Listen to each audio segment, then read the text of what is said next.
Puji Tuhan, saudara. Kita boleh kembali belajar firman Allah.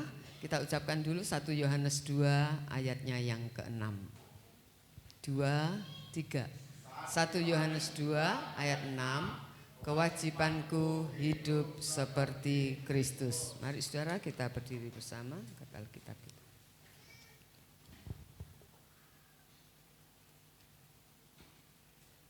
2, 3. Aku percaya Alkitab adalah firman Tuhan. Ketika aku membaca, mendengar, melakukannya, aku pasti berbahagia. Amin. Puji Tuhan.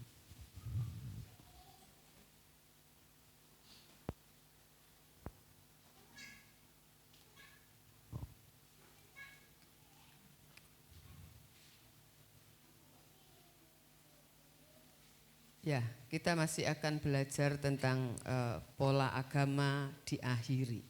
Saudara, kita sudah belajar minggu yang lalu bahwa ciri-ciri dari pola beragama atau pola keberagamaan, kita sudah belajar bahwa ya, yang pertama liturgi atau seremonial, tata cara ibadah itu enggak boleh dirubah-rubah, itu ciri agama, ya. Tata cara enggak boleh semaunya sendiri karena ada liturgi yang sudah ditetapkan atau tata cara ibadah yang sudah ditetapkan. Dan kita sudah belajar bahwa ciri dari keberagamaan yang kedua adalah hukum. Sebagaimana bangsa Israel atau orang-orang Yahudi, mereka memiliki Taurat, memiliki undang-undang sipil dan undang-undang ibadah. Jadi ada hukum tertulis yang harus mereka patuhi. Yang ketiga, dominasi tokoh. Jadi sangat tergantung. Tokoh agama itu sampai-sampai boleh dibilang begini ya, apa saja yang diucapkan pemimpin agama itu benar enggak benar, kadang-kadang enggak benar juga, tapi tetap dituruti gitu. Karena ya ini dominasi tokoh, jadi perkataan tokoh agama itu seperti ya dianggap sejajar saja dengan perkataan Tuhan, ya saudara. Jadi itu yang seringkali orang mengkultuskan, ya, tokoh agama, mengkultuskan seseorang, dan itu enggak boleh. Nah, saudara, kita sudah belajar juga bahwa Tuhan Yesus atau kedatangannya mengajarkan sesuatu yang berbeda, yang boleh katakan mengakhiri pola keberagamaan. Itu sebabnya saudara sering mendengar bahwa Kristen itu bukan agama tetapi jalan hidup, ya saudara. Ya, ciri yang pertama kita sudah belajar, kalau orang Yahudi menjadikan bait Allah itu pusat ibadah mereka. Mereka sangat menghargai bait Allah, tetapi Tuhan Yesus mengajarkan kepada kita pusat ibadah kita bukan gedung, bukan di gereja, bukan hanya di gereja, tetapi seluruh aktivitas kehidupan kita itu harus menjadi pusat ibadah kita. Jadi tidak diatur oleh seremonial, tidak dibatasi oleh ruang, tidak dibatasi oleh waktu. Nah, yang kedua, Tuhan Yesus mengajarkan bahwa hukum bagi kita, bagi umat perjanjian baru adalah Allah sendiri. Jadi hukumnya bukan hukum tertulis, tetapi pribadi Allah sendiri. Ya, seperti saya katakan, bukan berarti kita membuang perjanjian lama, karena lewat perjanjian lama kita belajar banyak hal, saudara. Ya, kejatuhan manusia, nubuat dan lain sebagainya. Jadi Yesus itu pusaran kebenaran kita. Tuhan Yesus adalah pusat atau epicentrum kebenaran kita. Nah, yang ketiga, saudara, kalau agama memiliki dominasi tokoh atau tokoh agama yang dikultuskan, yang sukanya ya diagung-agungkan gitu ya, saudara, maka Tuhan Yesus mengajarkan bahwa pengantara kita dengan Bapa itu hanya, saudara, garis bawahi, hanya Tuhan Yesus, bukan manusia atau siapapun. Jadi saudara tidak boleh mengkultuskan pendeta. Ya, saudara boleh belajar kalau ajarannya benar, saudara boleh belajar ajarannya, tapi tidak boleh mengkultuskan orangnya. Ya, saudara. Ya, jadi itu sebabnya kita sudah belajar alasan tokoh-tokoh agama Yahudi sangat marah, sangat membenci Tuhan Yesus, ya, bahkan mau memusnahkan pengikut-pengikutnya. Karena apa? Karena Tuhan Yesus mengajar pola yang berbeda dengan apa yang diajarkan oleh Judaism atau agama Yahudi. Ya, boleh dikatakan bertentangan. Itu sebabnya mereka marah karena Tuhan Yesus mengajarkan mereka untuk meninggalkan pola keberagamaan. Nah, saudara, jadi ingat patron hidup kita sebagai orang Kristen bukan bangsa Israel, bukan orang Yahudi, ya. Itu harus yang jadi patron hidup kita. Nah, saudara, mengapa patron hidup kita bukan bangsa Israel? Kita akan belajar pada kesempatan ini. Nah, saudara, kita akan melihat, saya akan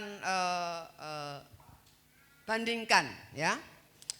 Tujuan hidup bangsa Israel, mereka menuju tanah perjanjian, tanah Kanaan duniawi yang firman Tuhan katakan berlimpah dengan susu dan madu.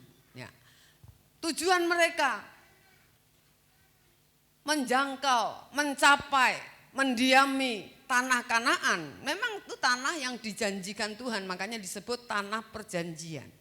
Tapi itu tanah yang ada di bumi ini, saudara. Tanah Kanaan yang ada di bumi ini. Nah, tanah Kanaan yang ada di bumi, maka itu berbicara pemenuhan kebutuhan jasmani.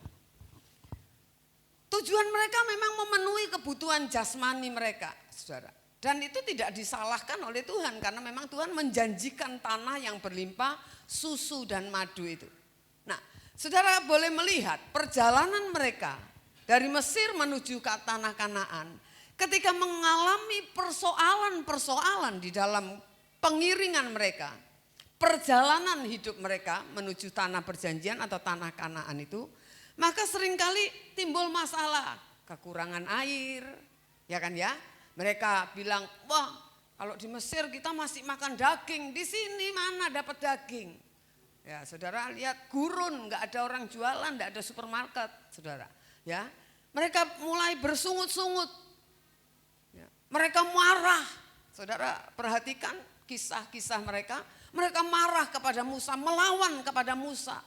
Mereka berkata, apa kurang kuburan di Mesir? Kau membawa kami keluar dengan anak cucu semua keluar untuk mati di padang gurun ini. Mereka marah, saudara ya. Mereka memberontak kepada Musa. Ya, termasuk kakaknya juga Miriam dan Harun juga melakukan sesuatu yang tidak berkenan kepada Tuhan. Bukan hanya marah kepada Musa, bukan hanya marah kepada pemimpin mereka, tapi mereka juga marah kepada Tuhan, saudara. Ya, mereka juga marah kepada Tuhan, ngomel. Nah, saudara, kita belajar kalau bangsa Israel tujuan mereka memenuhi kebutuhan jasmani mereka. Maunya ya masalah, kalau ada masalah ada solusi. Kalau kekurangan ada berkat. Makanya firman Tuhan bagi mereka kalau saudara baca, taat mereka akan diberkati. Kalau tidak taat mereka akan dikutuk, saudara, dihukum. Saudara, itu keadaan mereka. Tidak bisa disalahkan, mereka bangsa budak. 430 tahun mereka menjadi budak, saudara. Bayangin, itu berapa generasi? Ya, berapa generasi, saudara? Pasti sudah ganti-ganti kan ya. Nah, saudara tahu sendiri kalau orang hidup sebagai budak, pasti tidak punya kebebasan hidup. Ya, tidak punya kebebasan hidup, semua harus tunduk, tidak ada acaranya, tidak ada ceritanya, budak itu semaunya sendiri. Nah, itu tujuan mereka. Nah, itu sebabnya dikatakan kita nggak boleh memakai kehidupan bangsa Israel sebagai pola kehidupan kita, contoh kehidupan kita. Karena mereka apa? Tujuan mereka cari berkat jasmani. Mau Tapi Tuhan maklum. Ya, Tuhan memaklumi. Ya, Saudara. Nah, sekarang tujuan kita tanah Kanaan, sorgawi. Jadi bukan hal-hal jasmani. Saudara ikut Tuhan Yesus, saudara percaya kepada Dia, tujuannya bukan cari berkat. Amin. Jangan ke gereja karena mau sembuh, cari Tuhan karena mau sembuh. Kalau sudah sembuh, kendor. Ya toh, apalagi kalau ada keluarga yang dibilang oleh dokter, waduh sudah makan apa saja diikuti, kasih saja. Saudara sudah tahu itu. Sudah tahu itu. Nah, ya kalau orang sudah tua renta, kalau itu anak kita yang masih kecil atau yang masih remaja atau sudah pemuda, itu kalau anak kita, saudara pasti nangis bombay dah. Betul enggak? Halo? Saudara mesti minta mujizat sama Tuhan, betul enggak? Tuhan minta tolong saya, mungkin biasanya enggak puasa-puasa, enggak pernah doa-doa. Betul kan ya?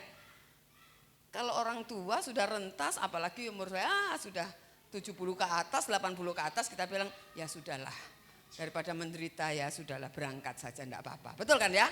Itu rasanya hati lebih rela gitu loh. Udah banyak katanya istilah dunia makan asam garam, udahlah. Udah wis tuwuk gitu ya, wis tuwuk urip gitu. Sudah ya. Nah, saudara kita melihat, nah kalau patron kita yang kita ambil hidup bangsa Israel, saudara akan jadi Kristen yang tidak bisa bersyukur. Mungkin bersyukur, kadang-kadang tidak bersyukur. Bersyukur ketika semua lancar, tidak bersyukur kalau mulai menghadapi persoalan. Persoalan apalagi kalau menghadapi persoalan gini, yang satu belum selesai, udah datang yang kedua. Yang kedua belum selesai, datang yang ketiga. Kita mulai berkata, mana Tuhan? Mana janji Tuhan? Katanya janjinya Tuhan itu ya, Dia gunung batu kita, Dia kubu pertahanan kita, perisai kita, semua kita sebutin. Terus mana? Kemudian apa yang terjadi? Orang Kristen mulai kecewa. Menganggap ini ternyata percuma juga ikut Tuhan. Tidak ada pertolongan. Nah, makanya tujuan hidup kita enggak boleh hal-hal jasmani. Saudara taat kepada firman, bukan supaya diberkati, bukan. Bukan supaya diberkati secara jasmani, tetapi biarlah kita taat kepada firman supaya berkat rohani itu turun dalam hidup kita. Amin. Saudara, kita melihat kadang-kadang orang percaya, saya boleh katakan gini, bukan cuma orang sekedar percaya. Percaya sungguh-sungguh, orang yang serius dengan Tuhan diizinkan loh bisa miskin. Diizinkan mengalami masalah, diizinkan tertindas.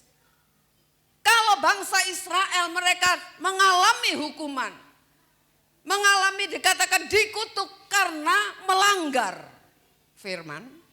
Tetapi orang percaya, orang Kristen yang serius, sudah taat firman, bisa alami masalah yang besar juga. Amin. Kalau saudara lihat, Paulus setelah menjadi rasul, seringkali didengungkan Paulus itu rasul yang hebat. Hampir semua suratan itu dia yang nulis. Hidupnya senang? Lebih senang ketika dia tidak ikut Yesus. Betul enggak? Dia punya kedudukan tinggi, dia punya martabat yang tinggi. Bahkan firman Allah berkata, Paulus mengaku, dia katakan, dalam mentaati hukum Taurat, aku tidak bercacat celah. Oh, lulus itu sudah. Ya, saudara, luar biasa. Dia punya sekolah, kalau zaman sekarang sekolah teologinya, wah luar biasa, saudara. Hebat, ini orang yang hebat. Tetapi begitu dia kenal Tuhan,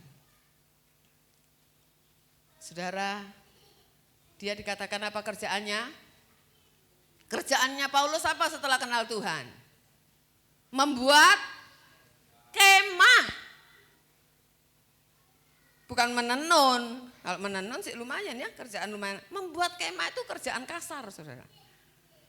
Ya, saudara. Tapi dia lakukan itu. Kalau saudara lihat juga kisah Rasul, murid-murid Tuhan, hampir semua meninggal dengan cara yang tragis.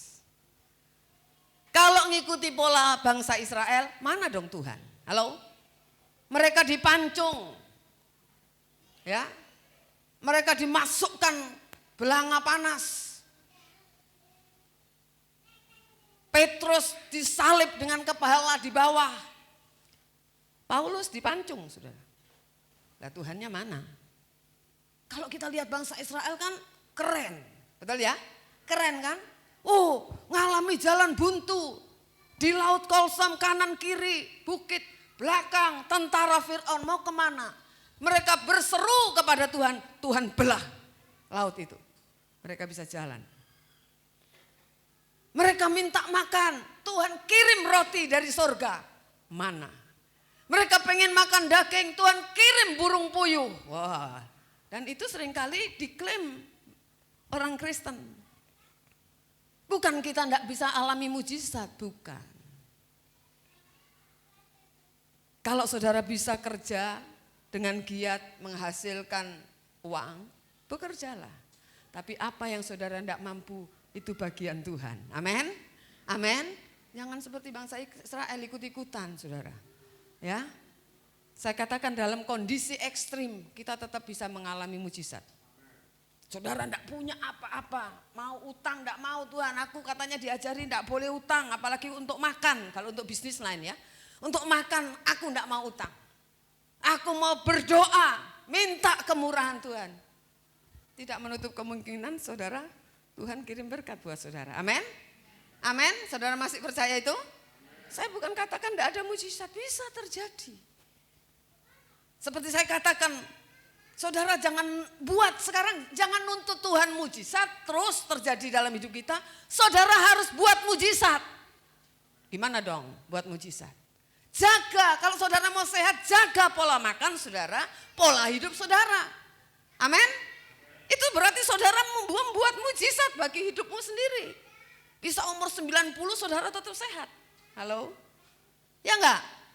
Ya, itu kan mujizat. Mujizat itu bukan cuma sakit sembuh. Saudara enggak pernah sakit, itu juga mujizat loh. Halo? Itu juga mujizat. Jangan pikir, ya lumrah. Oh enggak lumrah. Halo, saudara? Iya kan? Jaga. Saudara, anak-anak yang masih muda jaga juga. Ya, olahraga, jangan males-males. Nanti tua sedikit encok inilah, linus inilah. Ya, saudara, ayo kita belajar.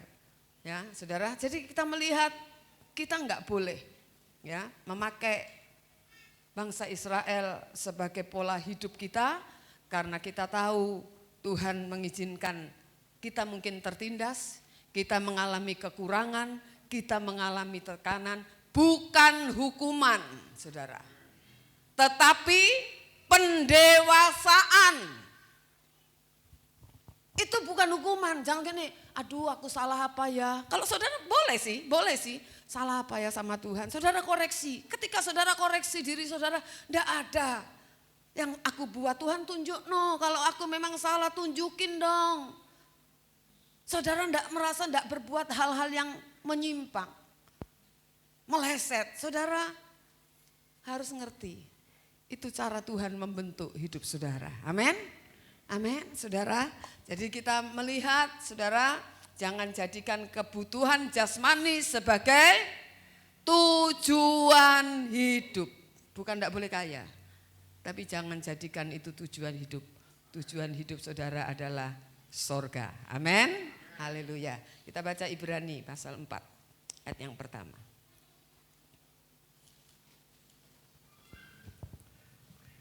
Ibrani 4 ayat 1. Sebab itu baiklah kita waspada supaya jangan ada seorang di antara kamu yang dianggap ketinggalan, sekalipun janji akan masuk ke dalam perhentiannya masih berlaku. Nah, janji untuk masuk perhentian, janji masuk kerajaan surga masih berlaku. Amin.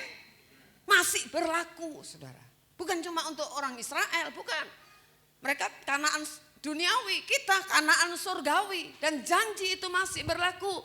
Firman Allah katakan, baiklah kita waspada. Jangan lengah, waspada. Kenapa kita harus waspada?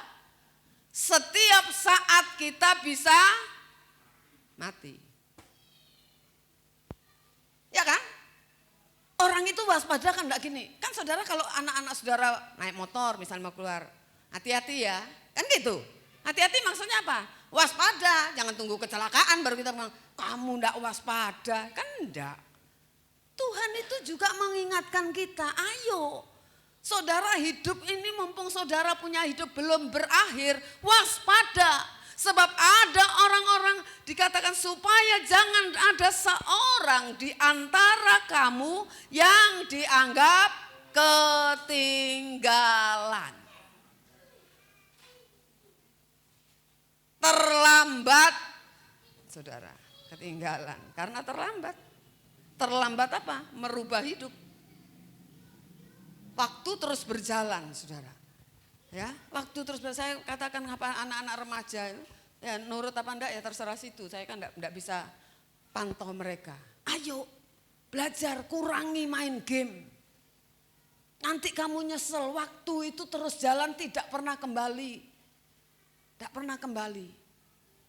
Ketika saudara mulai SMA, saudara pikir ya dulu kenapa aku SMP main game terus. Nah, ya saudara. Waktunya ini otaknya cuma diisi game. Bukan enggak boleh, saya katakan boleh main game supaya enggak gaptek. Tapi tahu waktu. Gitu. Sabtu oke dah main game berapa lama. Minggu mungkin siang pulang gereja oke, sore sudah stop. Saudara, saya ya cerita sedikit, ada seseorang yang dulu kebaktian di sini. Dia bilang, waduh anakku males belajar, Pol tante. Aku ini bolak-balik dipanggil guru katanya. Ya, ini cewek saudara. Suruh belajar, ya. Udah kalau sudah game terus, HP terus. Ya, mamanya sibuk, HP terus. Ikut di toko yang main HP, ditinggal di rumah yang main HP. Jadi seringkali ada PR enggak dikerjakan, saudara. Ya, mamanya terus. Sekarang saya keras tante. Kelas berapa anakmu? Naik kelas 6, mau ujian. Mulai sekarang HP-nya mama rampas. Jadi mama pegang, hanya keluar hari Sabtu. Boleh main game. Minggu, siang, sore dirampas lagi. Orang tua harus bisa gitu. Enggak kira mati anak saudara. Betul? Tidak bawa makan itu mati saudara. Kalau enggak main HP, orang tua harus gitu. Harus berani. Kalau anaknya masih kecil aja kita enggak berani lah, anak udah gede lagi lah, kita tambah kalah sama anak, betul enggak? Kita yang diatur anak saudara. Saudara harus bisa ngatur anak. Saudara, jadi ayo janji ini masih berlaku, jangan biarkan anak saudara otaknya cuma diisi dengan game. Kalau pengetahuan oke lah ya, enggak apa-apa bikin mereka tambah cerdas. Coba 2 Petrus sekarang. 2 Petrus pasal 3.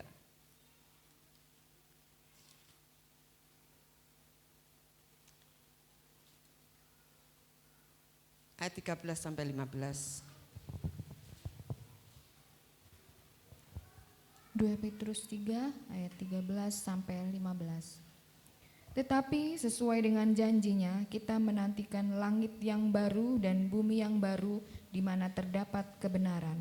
Sebab itu saudara-saudaraku yang kekasih, sambil menantikan semuanya ini, kamu harus berusaha supaya kamu kedapatan tak bercacat dan tak bernoda di hadapannya dalam perdamaian dengan Dia.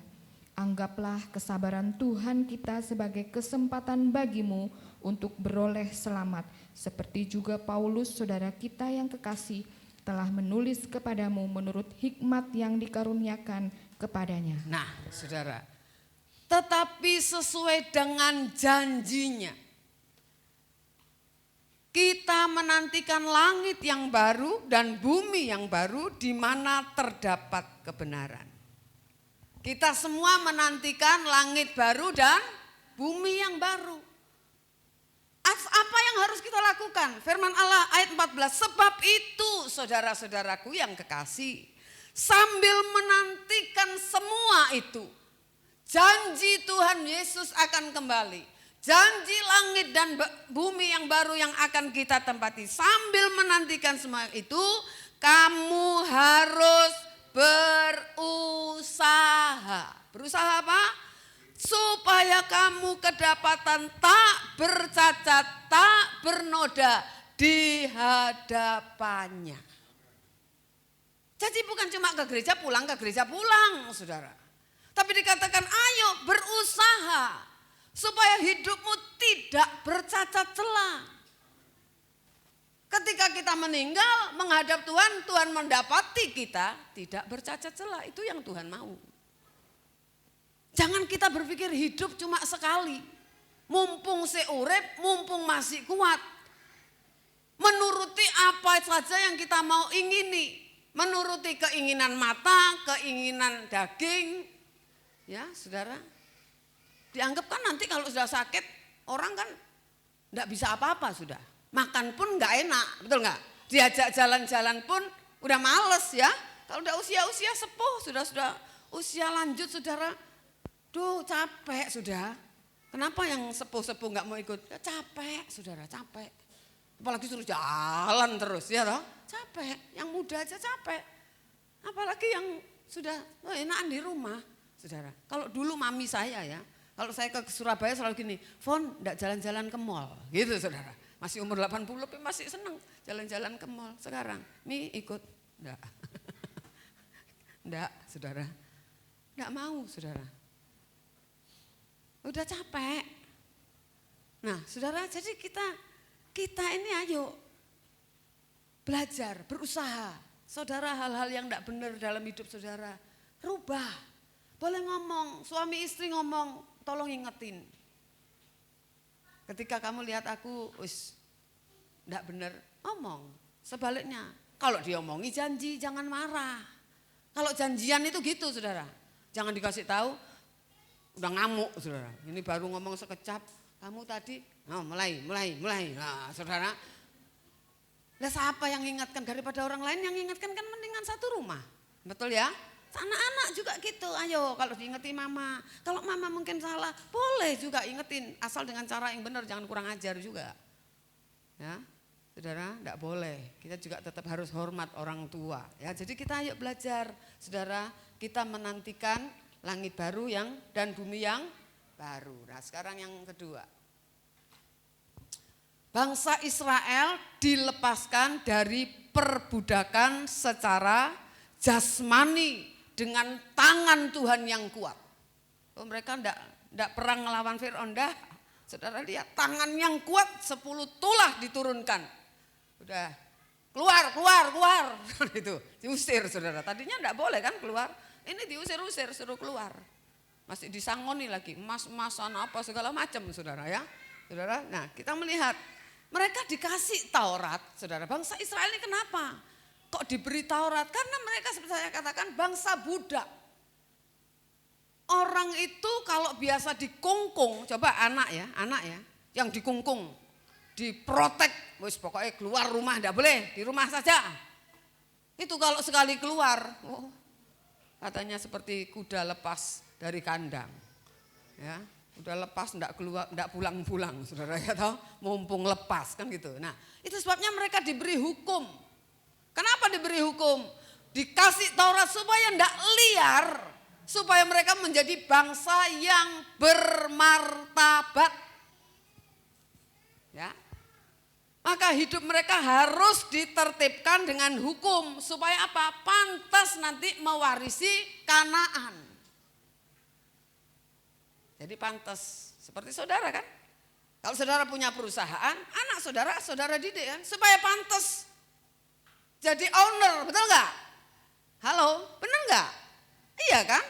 Saudara supaya dia pantas jadi owner, saudara harus didik, mungkin disekolahkan atau apa, diajari bagaimana cara berdagang, bagaimana cara menghadapi pegawai, kan itu diajar. Saudara didik, nah supaya pantas nanti. Jangan owner blok, ya gitu ya. Ya, jangan jadi owner blok ya diakal-akali pegawainya, saudara ya. Jadi supaya mereka pantas mewarisi tanah Kanaan yang dijanjikan Allah. Nah, di padang padang gurun itulah Tuhan mendidik mereka. Ya toh? Di padang gurun dididik. Ketika mereka alami kekurangan, Tuhan lihat reaksi mereka. Bagaimana? Ya, sambil dia dididik. Firman Allah juga ajaran mereka dikatakan diajari perang loh sama Tuhan. Benar enggak? Diajari perang saudara, karena mereka masuk Kanaan itu ada penduduknya yang mereka harus taklukkan. Mereka diajari perang.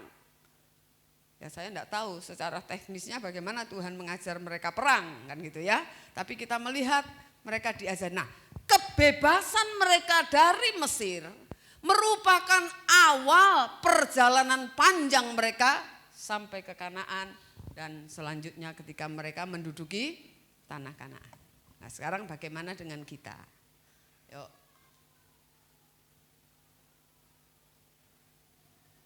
Kita dibebaskan dari perbudakan dosa. Roma pasal 6. Suratan Roma pasal 6. Ayat 18 dan ayat 22.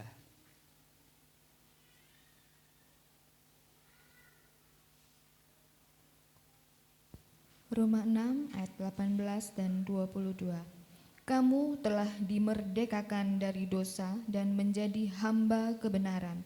Tetapi sekarang setelah kamu dimerdekakan dari dosa dan setelah kamu menjadi hamba Allah, kamu beroleh buah yang membawa kamu kepada pengudusan dan sebagai kesudahannya ialah hidup yang kekal. Nah, saudara, dikatakan kamu telah dimerdekakan dari dosa. Tuhan Yesus menebus saudara, memerdekakan saudara, supaya apa? Supaya berbuat dosa lagi? Enggak, jangan berbuat dosa lagi. Kamu itu sekarang jadi hamba kepada kebenaran. Kamu harus jadi budaknya kebenaran, boleh dikatakan gitu.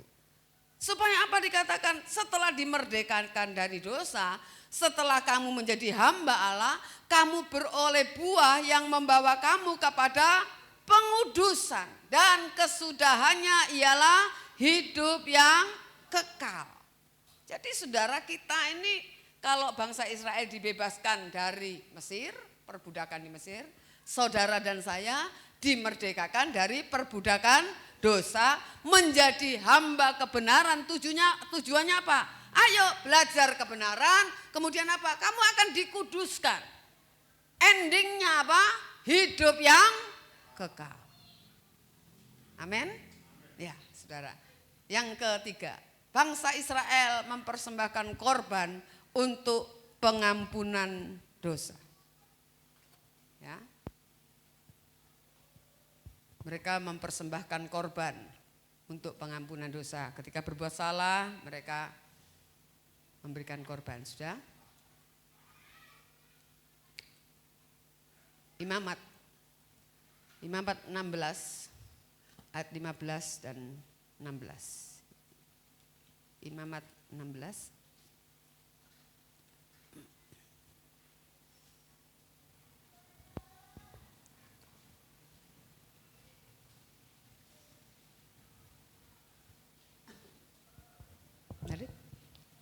Imamat 16 ayat 15 sampai 16. Lalu ia harus menyembelih domba jantan yang akan menjadi korban penghapus dosa bagi bangsa itu dan membawa darahnya masuk ke belakang tabir.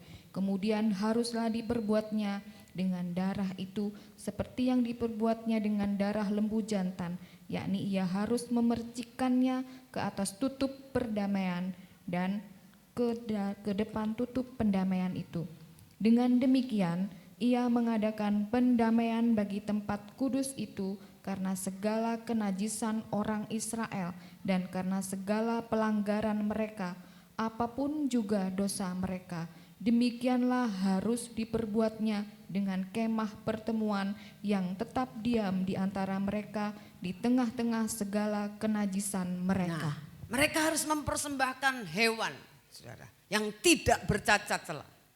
Ya, tidak boleh cacat. Nah, saudara, apa yang dilakukan bangsa Israel merupakan nubuat tentang pengorbanan Tuhan kita Yesus Kristus.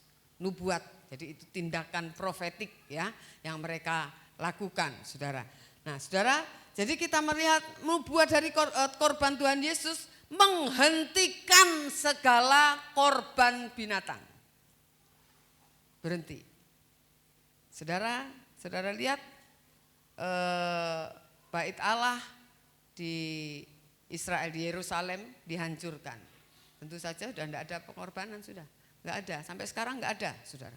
Itu memang dihentikan melalui korban Tuhan Yesus. Sekarang kita baca coba Ibrani pasal 9.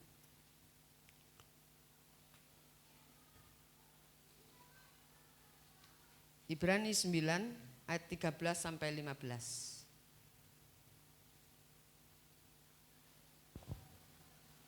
Ibrani 9 ayat 13 sampai 15. Sebab jika darah domba jantan dan darah lembu jantan dan percikan abu lembu muda menguduskan mereka yang najis, sehingga mereka disucikan secara lahiriah, betapa lebihnya darah Kristus yang oleh Roh yang kekal telah mempersembahkan dirinya sendiri kepada Allah sebagai persembahan yang tak bercacat, akan menyucikan hati nurani kita dari perbuatan-perbuatan yang sia-sia, supaya kita dapat beribadah kepada Allah yang hidup. Karena itu Ia adalah pengantara dari suatu perjanjian yang baru, supaya mereka yang telah terpanggil dapat menerima bagian kekal yang dijanjikan. Sebab Ia telah mati untuk menebus pelanggaran-pelanggaran yang telah dilakukan selama perjanjian yang pertama. Nah, saudara, kita melihat ditebus oleh darah Tuhan Yesus untuk terima pengampunan. Saudara, nah kita lihat di Ibrani dikatakan kalau darah domba, darah hewan mereka persembahkan, saudara, untuk menguduskan mereka yang najis di perjanjian lama, dikatakan ayat 13, sehingga mereka disucikan secara lahiriah. Ya, secara lahiriah. Saudara, ayat 14, betapa lebihnya darah Kristus yang oleh Roh yang kekal telah mempersembahkan dirinya sendiri kepada Allah sebagai persembahan yang tak bercacat, akan menyucikan hati nurani. Beda ya? Perjanjian lama menyucikan lahiriah. Tapi hati nuraninya kan saudara lihat, kadang-kadang saya kalau ngobrol itu sama Bapak Gembala, kalau kita ngelihat bangsa Israel ini heran ya. Ulang-ulang mereka jatuh kepada penyembahan berhala, betul enggak? Halo? Ya. Dosa yang sama jatuh, ya toh? Dihukum, kapok-kapok, ampun Tuhan, ampun, dipulihkan. Udah, oke. Sebentar lagi jatuh lagi di dosa yang sama, saudara. Makanya dikatakan disucikan secara lahiriah, tapi kita, saudara, kalau dan saya minta ampun, itu jangan kapok lombok minta ampunnya. Itu sama dengan bangsa Israel. Kita ini dengan disucikan dengan darah Tuhan Yesus. Bukan darah domba, bukan darah lembu, bukan. Darah Tuhan Yesus dikatakan menyucikan hati nurani. Ya, hati nurani kita dari perbuatan-perbuatan yang sia-sia. Jadi kalau misalnya kita mata keranjang, buang saudara. Keranjangnya, tinggal matanya saja, enggak apa-apa. Keranjangnya buang, jangan ditaruh di sebelah. Nanti kapan-kapan dipakai lagi keranjangnya. Ya saudara, minta ampun itu untuk berubah saudara. Meskipun, saya boleh katakan, meskipun tidak menutup kemungkinan kita bisa jatuh. Tapi jangan sengaja jatuh. Halo? Jangan saudara mentang-mentang punya betadin saudara jatuh gitu.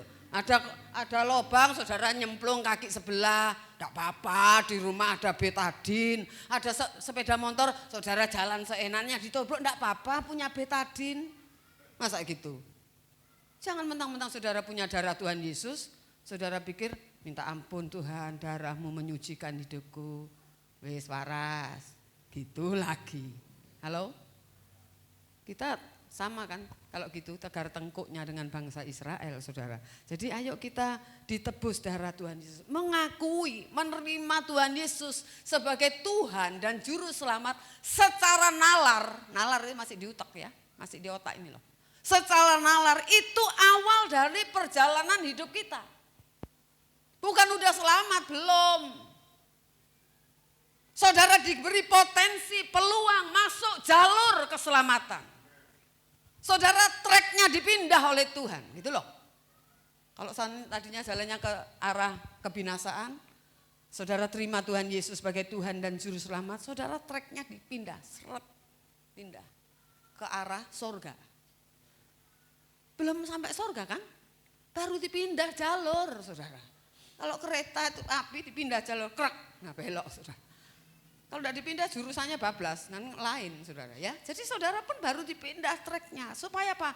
Nurani kita nih loh. Kalau sudah percaya Tuhan Yesus supaya nurani ini harus makin bersih. Hati nurani harus makin bersih. Kalau hati nurani kita makin bersih, maka karakter kita pasti berubah. Amin. Saya katakan tidak mungkin. Kalau hati kita bersih yang keluar kotor, tidak mungkin. Ya, kalau sini kotor pura-pura bersih tapi tidak akan bisa tahan lama, saudara, tidak akan tahan lama, betul ya? Mungkin saudara takut karena ada Pak Guru misalnya, takut. Tapi begitu tidak ada Pak Guru, liar kan? Anak-anak itu liar kan, betul nggak? Itu bukan benar-benar mau tunduk, bukan.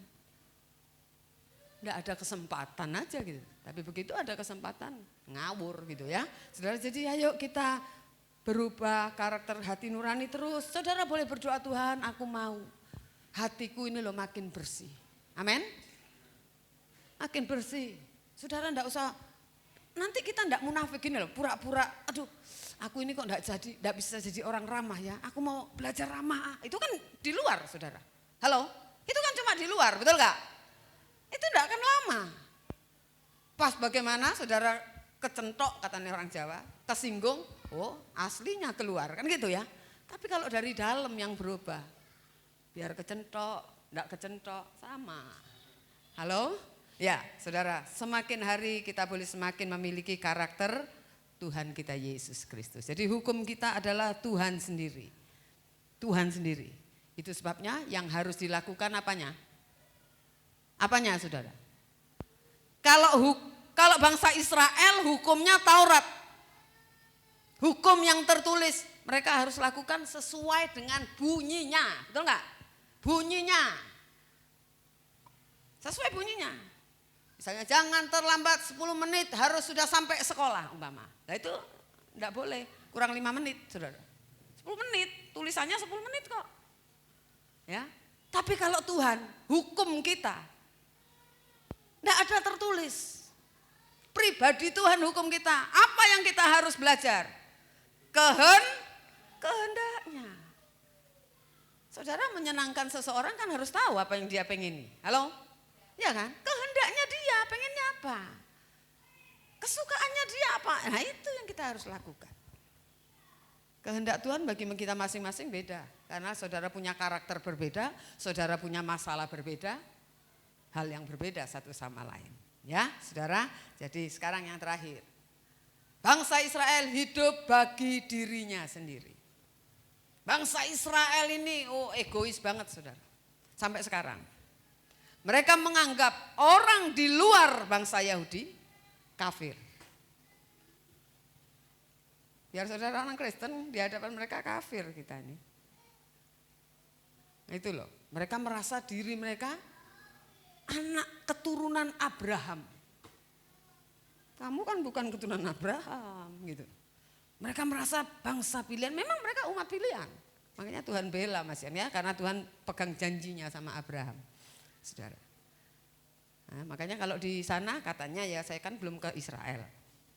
Itu orang Indonesia kalau ke sana makan itu harus ngumpet-ngumpet, kan makanan di sana pasti enggak sama deh sama dengan kita. Enggak suka saudara. Makanya orang Indonesia bawa sambal terasi, bawa apa, abon, bawa macam-macam. Kalau sampai mengeluarkan itu saudara, dan pelayan orang Yahudi lihat saudara, saudara punya meja di mana saudara duduk, misalnya orang 10, itu langsung diringkes, enggak banyak ngomong. Diringkes sak taplake, sak semuanya, semua dibungkus, dilempar ke sampah. Wes gak mangan kon. Bukan diganteni, ndak. Silakan situ. Ndak, itu loh mereka. Itu mereka, Saudara. Jadi mereka betul-betul dianggap najis. Padahal iwak tongkol kan najis misalnya ya, atau ikan apalah. Bukan babi gitu. Ndak peduli mereka pokoknya. Kan mereka ndak mau selidiki. Udah diringkes saja semua, dibuang semua alatnya itu. Jadi kalau ke sana ya mesti hati-hati, Saudara. Kalau Tuhan izinkan. Nah, kalau bangsa Israel hidup bagi dirinya sendiri, semua untukku. Ya, Saudara. Kalau kita hidup bagi Tuhan. Hidup bagi Tuhan. Bangsa Israel meskipun dipelihara Tuhan luar biasa, tapi egoisnya itu kuat sekali. Keakuannya kuat sekali. Kita hidup bagi Tuhan. Roma 12 ayat 1. Roma. Oh sorry, kok salah ya. Ayat berapa Lin? Ayat 1, sorry. Itu yang belakang mungkin saya tidak hapus. Roma 12 ayat 1, Saudara. Maaf, saya tidak hapus. Kadang-kadang ngedit itu ya gitu. Roma 12 ayat 1. Roma 12 ayat 1. Karena itu, saudara-saudara, demi kemurahan Allah, aku menasehatkan kamu supaya kamu mempersembahkan tubuhmu sebagai persembahan yang hidup, yang kudus, dan yang berkenan kepada Allah. Itu adalah ibadahmu yang sejati. Nah, itu adalah ibadahmu yang sejati. Artinya apa, Saudara? Kalau kita hidup untuk Tuhan, hidup ini hanya untuk menyenangkan Tuhan. Bukan berarti kalau menyenangkan Tuhan saudara tidak bisa senang. Saudara juga senang gitu. Tuhan juga mau saudara senang. Tuhan tahu kita ini bukan monyet. Betul ya? Kalau monyet cuma butuh pisang makannya. Lompat dari sana pohon sini ke pohon sana cuman gitu doang. Tapi Tuhan tahu kita ini manusia. Yang pengen makanan yang enak kan gitu ya. Yang pengen jalan-jalan. Ya toh? Saudara kan bukan lompat-lompat ke sana mari, enggak toh, kan pengen, masuk makan nasi doang, enggak lah, ya sekali-sekali capcay, bakmi, opo, kan gitu ya. Nah saudara, Tuhan tahu, saudara. Jadi menyenangkan Tuhan itu enggak mungkin saudara enggak bisa berbuat apa-apa, enggak. Tuhan juga mau saudara jalan-jalan sama keluarga. Nah firman Allah katakan yang dipersembahkan seluruh tubuhmu yang hidup, bukan yang mati. Nanti aja nek wis tuwek sungguh-sungguh sama Tuhan. Aduh, mau berangkat ke gereja aja sudah kakinya sudah sulit mau jalan. Jangan nunggu gitu, Saudara. Ya. Yang hidup, yang kudus dan berkenan itu loh ibadah yang sejati. Jadi ibadah yang sejati bukan cuma cukup ke gereja, hidupmu mesti kudus. Hidup kita mesti berkenan kepada Allah. Itu baru ibadah yang sejati. Kalau enggak ibadah apa? Ibadah apa? Palsu, betul enggak? Itu yang sejati, itu yang benar, itu yang murni katanya gitu ya. Saudara, jadi menyenangkan Tuhan bukan cuma jadi Kristen ke gereja enough, cukup. Enggak, saudara. Hidup kita harus berkenan kepada Tuhan. Ayat terakhir, 2 Korintus 5 ayat 17.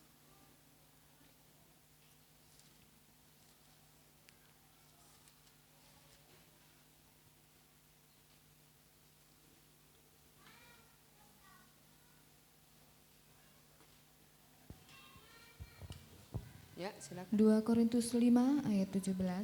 Jadi siapa yang ada di dalam Kristus ia adalah ciptaan baru. Yang lama sudah berlalu, sesungguhnya yang baru sudah datang. Bisa bilang amin.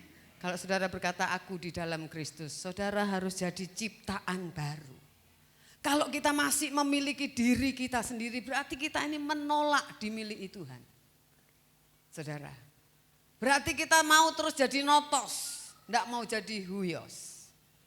Ayo kita belajar terus, belajar kebenaran yang terus membersihkan hati nurani kita, terus memperbaharui karakter kita, supaya kita benar-benar rela juga menyerahkan diri kita dimiliki oleh Tuhan. Tuhan memberkati. Silakan, mari pemain musik, silakan maju.